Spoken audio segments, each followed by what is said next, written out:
We are just days away from Christmas morning, a time when most people are wrapping gifts and preparing meals. But tonight, time is running out for Russia's troops. Ukraine has put them in a chokehold. As the clock ticks toward Christmas Day, for this community there is only one gift that matters: hope. A missile tore through the night sky at over 600 miles per hour. Its target was not a military base or a strategic command center, but something far more valuable to the man who rules Russia with an iron fist. On the morning of the strike, Putin's Black Sea Palace, a billion-dollar monument to kleptocracy hidden along the shores of Gelendzhik, was hit. With that strike, Ukraine didn't just attack a building. They attacked the myth of Putin's invincibility.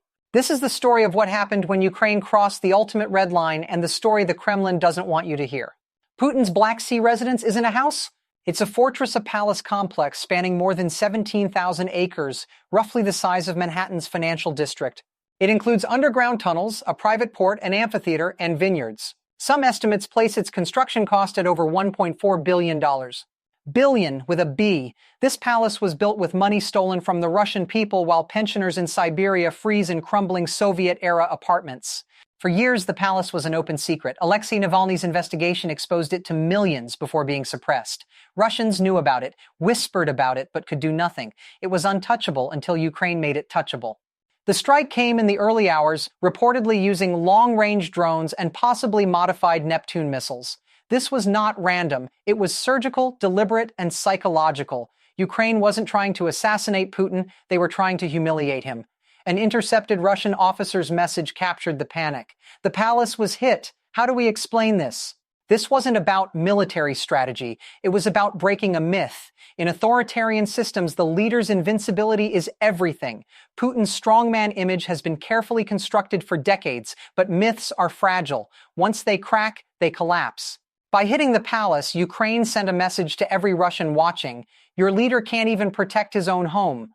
A former FSB officer said the strike did more damage than 100 lost battles because Russians understand symbols, and this symbol exploded.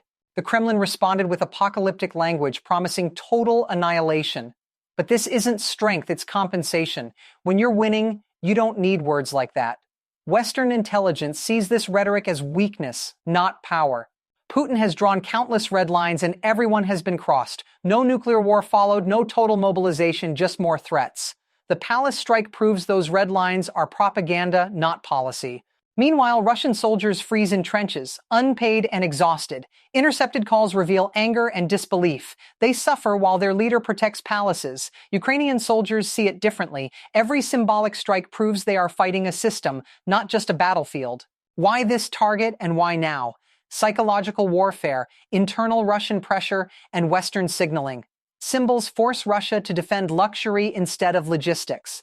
They raise uncomfortable questions inside Russia, and they show restraint to allies. The risks are real.